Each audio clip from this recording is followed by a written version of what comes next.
মানব সভ্যতার অগ্রগতির সাথে সাথে পাল্লাতে বাড়ছে জনসংখ্যা। নগর উন্নয়ন, কলকারখানা ইত্যাদির জন্য কৃষি জমিটা কমছে। কৃষি জমির উপরে ক্রমবর্ধমান যে জনসংখ্যা, এর বৃদ্ধিটা বাড়ার জন্য একটা চাপ বাড়ছে। আমাদের দেশে কৃষিজ উৎপাদন যেটা হয়, খাদ্যের চাহিদা কম হচ্ছে। খাদ্যের চাহিদা যোগান দিতে পারছে না ক্রমবর্ধমান জনসংখ্যাকে। এর জন্য আমরা রাসায়নিক যে আমাদের যে বিভিন্ন উপকরণ আছে, চাষবাসের উপকরণ, কৃষিজ উৎপাদন বাড়ানোর জন্য উন্নত মানের বীজ, রাসায়নিক সার, কীটনাশক ঔষধ, কৃষি প্রযুক্তি ইত্যাদি ব্যবহার করার পরেতেও উৎপাদনশীলতা কিন্তু আর বাড়ানো যাচ্ছে না, সম্ভব হচ্ছে না। কেন? কারণটা হচ্ছে কি না, অধিক যে রাসায়নিক সারের ব্যবহার এবং সেই রাসায়নিক সারের অনিয়ন্ত্রিত ব্যবহার, অনিয়ন্ত্রিত কীটনাশকের ব্যবহার, এর ফলে পরিবেশ বিঘ্নিত হচ্ছে, মাটির স্বাস্থ্য বিঘ্নিত হচ্ছে এবং যন্ত্রপাতি ব্যবহারের জন্য, অর্থাৎ আমরা দেখছি যে মাঠে কম্বাইন হারভেস্টার দিয়ে ধান কাটা হচ্ছে, ফোর হুইলার দিয়ে ধান তোলা হচ্ছে। তার ফলে কী হচ্ছে না, জল ধারণ ক্ষমতা কমে যাচ্ছে, মাটির উৎপাদনশীলতা কমে যাচ্ছে। মাটির দেখা যাচ্ছে একটা অংশ মাটির নিচে যেখানটা একটা হার্ডি হয়ে যাচ্ছে, শক্ত হয়ে যাচ্ছে। তাহলে এই সুস্থিত কৃষি যদি আনতে হয়, স্থিতিশীল কৃষি ব্যবস্থা যদি আনতে হয়, তাহলে আমাদেরকে সুষম হারে জৈব সার, রাসায়নিক উপকরণের পাশাপাশি আমাদের জৈব সারের এবং জীবাণু সারের আধিক্য আমাদের জমিতে রাখতে হবে, জমিতে মেটাতে হবে। তাহলে কিন্তু আমাদের এই জৈব পদার্থ যদি আমরা যোগান দিতে পারি মাটিতে, জীবাণু সারে যোগান দিতে পারি, তাহলে আমাদের মাটির স্বাস্থ্য পুনরুদ্ধার হবে এবং আমাদের উৎপাদনটা কৃষিজ উৎপাদনটা একটা স্থিতিশীল অবস্থায় আসবে। সুদৃঢ় বুনিয়াদের উপরে আমাদের স্থিতি অবস্থা আমাদের কৃষিতে আসবে। সেই জন্য আমাদের এই জৈব সার এবং জীবাণু সারের যে প্রয়োজনীয়তা বর্তমানে রয়েছে, সেই সম্বন্ধে আজকে আমি আপনার সামনে উপস্থাপন করছি। নমস্কার, আমি Manik Hazra, agri technology YouTube channel থেকে আপনাদের সকলকে স্বাগত জানাচ্ছি। আমি বলি যে জৈব সারটা কী। জৈব সার হচ্ছে কি? জৈব সার হচ্ছে যে উদ্ভিজ্জ এবং প্রাণীজ জৈব পদার্থ পচিয়ে বা সরাসরি মাটিতে প্রয়োগ করে উদ্ভিদের প্রয়োজনীয় খাদ্যমূল্য যোগান দেওয়াকে আমরা জৈব সার বলি। এই জৈব সার তিন রকমের হয়: উদ্ভিজ্জ জৈব সার, প্রাণীজ জৈব সার এবং জীবাণু সার। উদ্ভিজ্জ জৈব সার আমরা তিন ভাগে আমরা বলতে পারি যে খামারের সার হয়, আবর্জনা সার হয় যেটা শহরে বা গ্রামের আবর্জনা সার, সবুজ সার হয় আমাদের পাশাপাশি উদ্ভিদের যে খামারের যে জৈব সার, তার সঙ্গে সঙ্গে আমাদের আবর্জনা সার, সবুজ সার এবং খোল, অর্থাৎ রেডি তেল, রেডি খোল, সর্ষে খোল, বাদাম খোল, তিসি খোল। আর প্রাণীজ জৈব সারের মধ্যে রয়েছে গোবর সার, কেঁচো সার, আমাদের হচ্ছে যে কৈজাত উপজাত সার, অর্থাৎ আমরা যেটা হাড়গুঁড়ো সার বা বোন মিল এবং ব্লাড মিল বলি, এবং গুয়ানো সার। সেই গুয়ানো হচ্ছে কি না, সামুদ্রিক যে সামুদ্রিক মাছের যে মৃতদেহ এবং তার যে মল, সেটাকে আমরা গুয়ানো সার বলি। আর পাশে রয়েছে কি তারপরে সার, সেটাকে আমরা জীবাণু সার বলি, যেটা হচ্ছে ছত্রাক, ব্যাকটেরিয়া, অ্যাক্টিনোমাইসিটিস, ফার্ন এই জাতীয়, যারা আমাদের মাটির উর্বরতা বৃদ্ধি করে। এরপরে আমরা খামারে যে আবর্জনা সার, সেই খামারে আবর্জনা সার কি না, খামারে যে আবর্জনা যেগুলো থাকে, আমাদের যে গবাদি পশু তার মলমূত্র, খামারে আবর্জনা, এটাই মিশিয়ে যে তৈরি হয়, তাকে আমরা খামারে আবর্জনা সার বলতে পারি। আর আবর্জনা সার তৈরি করতে গেলে কয়েকটা পদ্ধতি রয়েছে, তার মধ্যে কম্পোস্ট পদ্ধতি, অ্যাক্টিভেটেড কম্পোস্ট পদ্ধতি, ইন্দোর পদ্ধতি, ব্যাঙ্গালোর পদ্ধতি, দেশীয় পদ্ধতি। আমি দেশীয় পদ্ধতি সম্বন্ধে দেশীয় পদ্ধতিতে আবর্জনা সার তৈরি করতে গেলে তার একটা ব্যবস্থাপনা, তার প্রয়োগ পদ্ধতি সম্বন্ধে আপনাদের কাছে উপস্থাপন করছি। এই আবর্জনা সার তৈরি করতে গেলে আমাদের বাড়ির যে শাক সবজির অবশিষ্টাংশ, লতা পাতা, বাড়ির সবুজ যে অংশগুলো যেগুলো আমরা ফেলে দিই, অর্থাৎ পরিবেশটা আমাদের দূষণ রোধ হবে এবং সেটা সার হিসেবে ব্যবহার করতে পারি।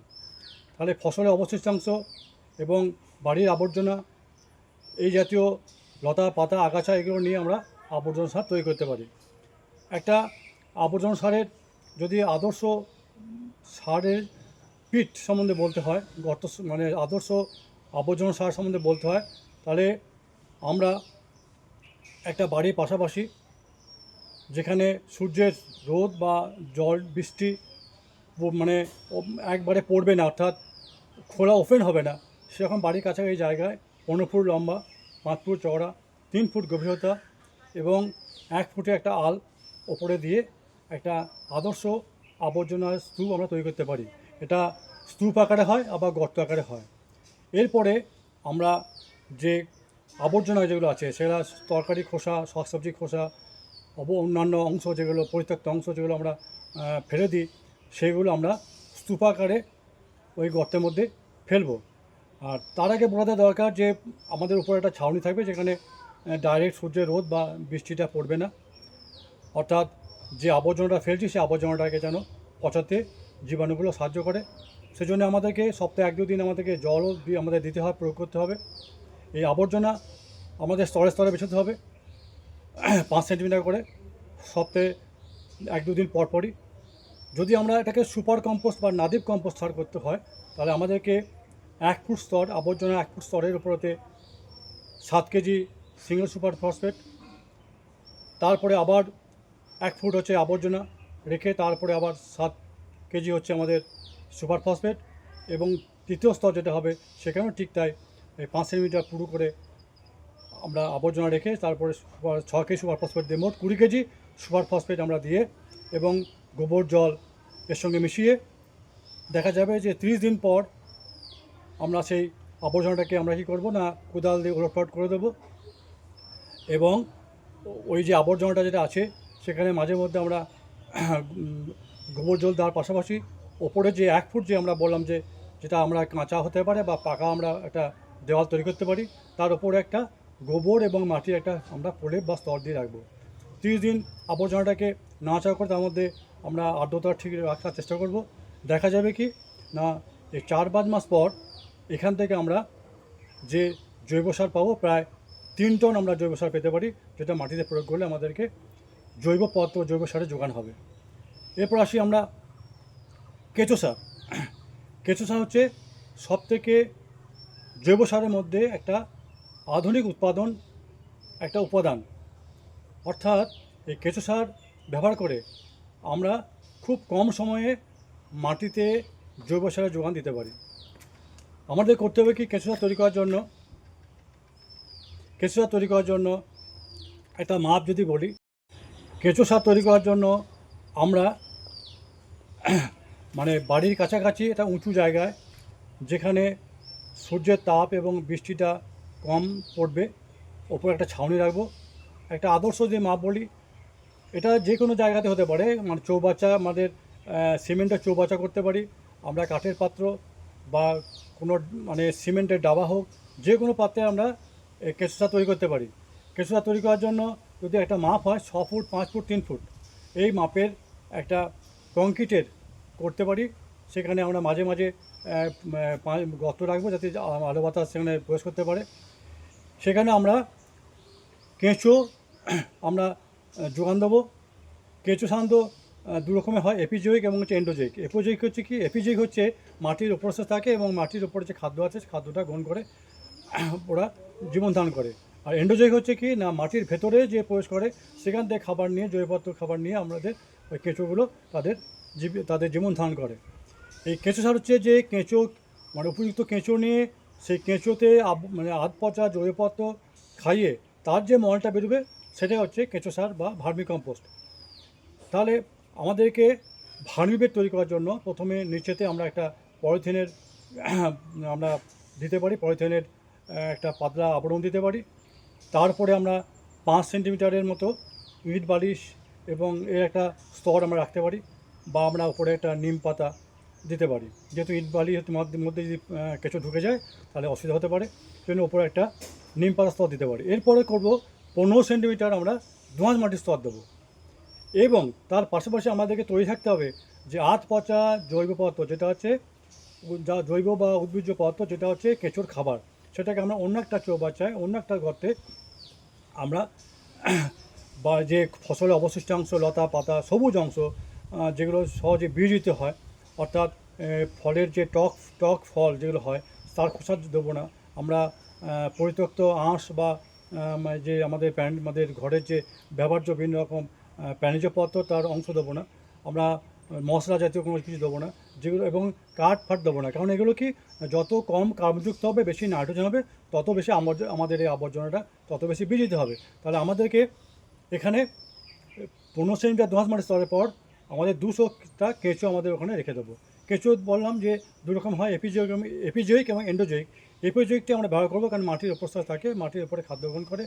যেমন হচ্ছে ভারতীয় প্রজাতি 402টো প্রজাতি আমাদের ভারতবর্ষে আছে, তার মধ্যে পেরিওনিক্স এক্সাভার্ডা সেটা হচ্ছে ভারতীয় প্রজাতি, ইউডিলাস ইউজনি হচ্ছে আফ্রিকান প্রজাতি, আইসিনা ফোর্টিডা হচ্ছে অস্ট্রেলিয়ান প্রজাতি।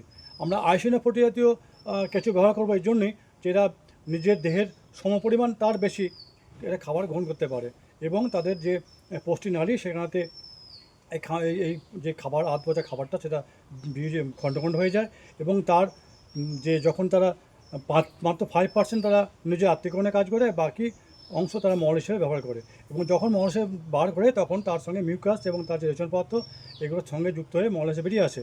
তাহলে এই কেঁচোটা আমরা যখন ভারী মেটের উপর রাখবো, এবং তারপরে এই আধ পচা জৈবপত্রটা সেটা আমরা কী করবো না স্তরে স্তরে বেছাবো।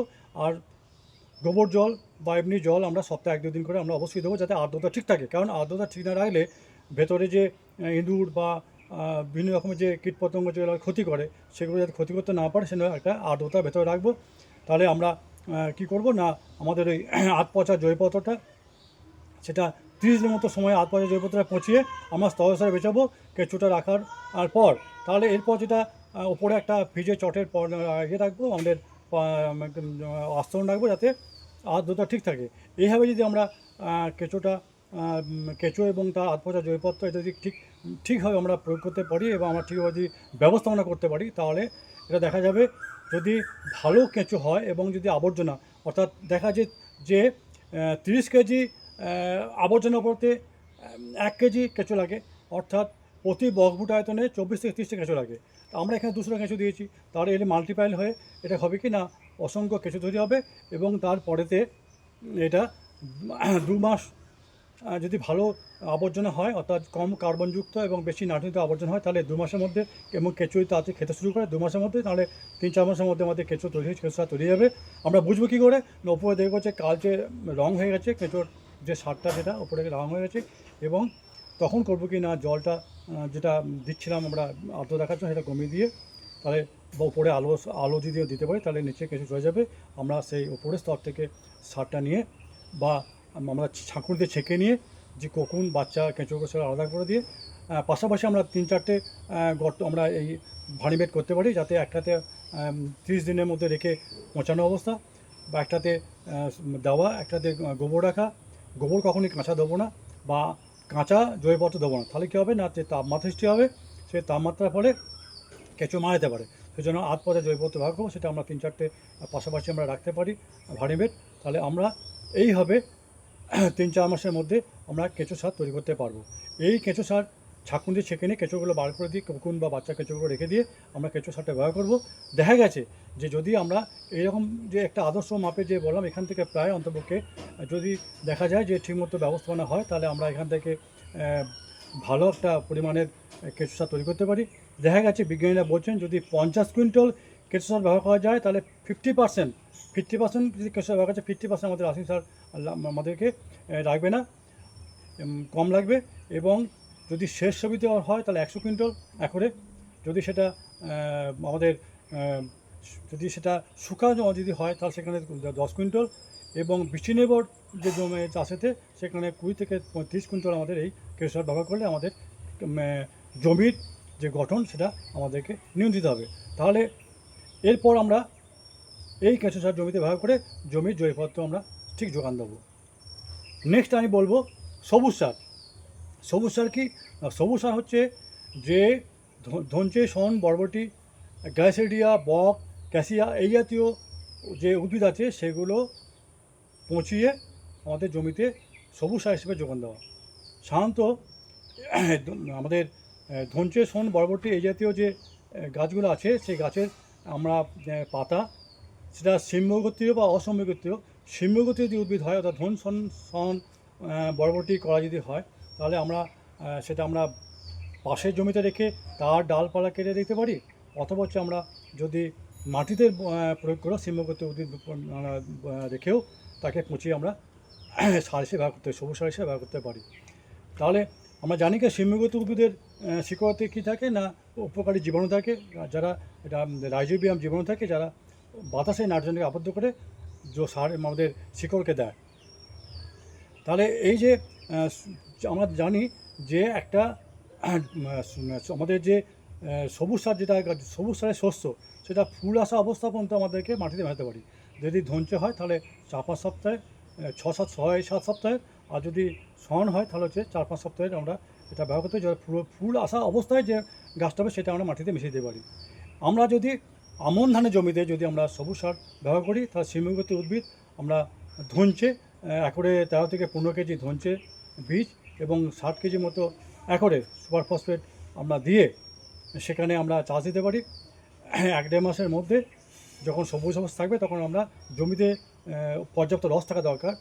বৃষ্টিপাত যখন জ্যৈষ্ঠ মাসে মাঝামাঝি হবে, সেই সময়তে এইটা 1-1.5 মাসের মধ্যে হয়, সেটাকে আমরা লাঙল দিয়ে মাটির সঙ্গে মিশিয়ে দেবো, ওপরে মই দিয়ে দেবো এবং সেই সবুজ সারটা মাটির মধ্যে চলে যাবে।